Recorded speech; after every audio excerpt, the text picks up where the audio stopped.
2026 FIFA world cup ইতিহাসের সবচেয়ে বড় বিশ্বকাপ শুরু হতে যাচ্ছে।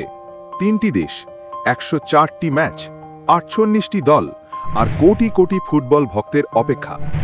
2026 ফিফা ওয়ার্ল্ড কাপ আর স্বপ্ন নয়, এটা এখন বাস্তব হতে চলেছে। কিন্তু এই টুর্নামেন্টের পেছনে লুকিয়ে আছে বিতর্ক, চাপ, রাজনীতি আর ইতিহাস গড়ার লড়াই।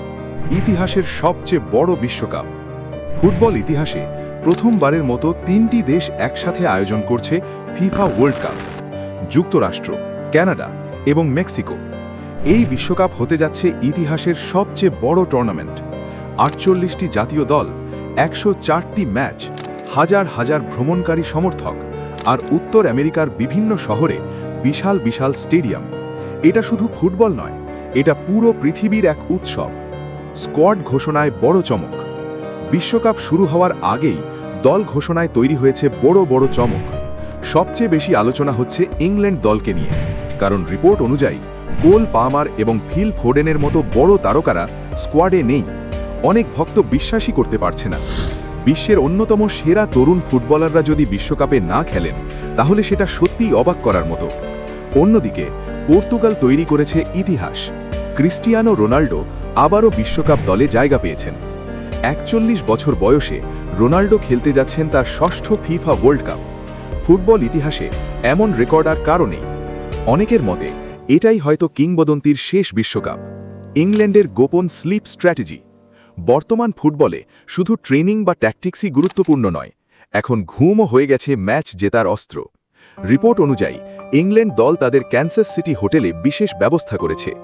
Custom mattress, cooling gel pillow, এমনকি স্পেশাল আর্গোনমিক ইয়ার প্লাগ পর্যন্ত ব্যবহার করা হচ্ছে। কারণ আমেরিকার আবহাওয়া, দীর্ঘ ভ্রমণ আর জেট ল্যাগ খেলোয়াড়দের পারফরমেন্স নষ্ট করতে পারে। ইংল্যান্ড চায় না তাদের খেলোয়াড়রা ক্লান্ত থাকুক। তারা চায় প্রতিটি খেলোয়াড় পুরোপুরি ফ্রেশ অবস্থায় মাঠে নামুক। ইরানকে ঘিরে বিতর্ক। তবে এই বিশ্বকাপের সব গল্প ফুটবল নিয়ে নয়। সবচেয়ে বড় রাজনৈতিক বিতর্কগুলোর একটি তৈরি হয়েছে ইরানকে ঘিরে। মজার ব্যাপার হলো 2026 বিশ্বকাপের জন্য প্রথম যোগ্যতা অর্জনকারী দলগুলোর একটি ছিল ইরান, কিন্তু এখন তাদের অংশগ্রহণ নিয়েই তৈরি হয়েছে অনিশ্চয়তা। কারণ সাম্প্রতিক ফিফা প্ল্যানিং মিটিংয়ে ইরানের প্রতিনিধিদের দেখা যায়নি। এরপর থেকেই শুরু হয়েছে জল্পনা। ইরান কি আদৌ বিশ্বকাপে অংশ নেবে, নাকি রাজনীতি আবারও ফুটবলের উপর প্রভাব ফেলবে? ফিফার জন্য এটি হতে পারে বড় চ্যালেঞ্জ। নতুন দল, নতুন স্বপ্ন। তবে বিতর্কের মাঝেও কিছু দেশের জন্য এটি স্বপ্ন পূরণের মুহূর্ত।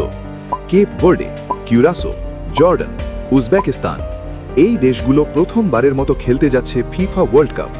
তাদের সমর্থকদের জন্য এটা শুধুই একটা টুর্নামেন্ট নয়, এটা ইতিহাস। এটাই ফুটবলের সৌন্দর্য। শুধু ট্রফি নয়, শুধু সুপারস্টার নয়, স্বপ্ন সত্যি হওয়ার গল্পও ফুটবল। বিশ্বকাপের ব্যবসা আর বিশাল চাপ। ফিফা ইতিমধ্যে শেষ মুহূর্তের টিকিট সেল শুরু করেছে। বিশ্বজুড়ে ভক্তরা এখন টিকিটের জন্য হুড়োহুড়ি করছে। হোটেলগুলো দ্রুত ভর্তি হচ্ছে, ফ্লাইটের দাম বাড়ছে, আর আয়োজনকারী শহরগুলো প্রস্তুত হচ্ছে ইতিহাসের সবচেয়ে বড় ক্রীড়া ইভেন্টের জন্য। ধারণা করা হচ্ছে এই বিশ্বকাপ থেকে বিলিয়ন বিলিয়ন ডলার আয় হবে। কিন্তু এত বড় আয়োজনের সাথে রয়েছে বিশাল চাপও। ইনফ্রাস্ট্রাকচার কি সব সামলাতে পারবে? দীর্ঘ ট্রাভেল শিডিউল কি সমস্যা তৈরি করবে? সিকিউরিটি কি পুরোপুরি নিয়ন্ত্রণে থাকবে? এই বিশ্বকাপ হয়তো ইতিহাসের সেরা হবে, অথবা সবচেয়ে কঠিন টুর্নামেন্টগুলোর একটি। একটা বিষয় নিশ্চিত, পুরো পৃথিবী এখন তাকিয়ে আছে 2026 ফিফা ওয়ার্ল্ড কাপের দিকে। কেউ ইতিহাস গড়বে, কেউ স্বপ্ন ভাঙবে, কেউ হয়ে উঠবে নতুন সুপারস্টার। আর এই বিশাল টুর্নামেন্টের মাঝেই চিরকালের জন্য লেখা হবে নতুন ফুটবল ইতিহাস। তাহলে তোমার মতে 2026 ফিফা ওয়ার্ল্ড কাপ কে জিতবে? মেসি কি আবার ফিরবেন? রোনাল্ডো কি ইতিহাস তৈরি করবেন, নাকি নতুন প্রজন্ম দখল করবে বিশ্ব ফুটবল? কমেন্ট করে জানাও। আর ফুটবলের আরও দারুণ গল্প, বিশ্লেষণ আর ওয়ার্ল্ড কাপ আপডেট পেতে ফলো করো জ্যাক রড্রি।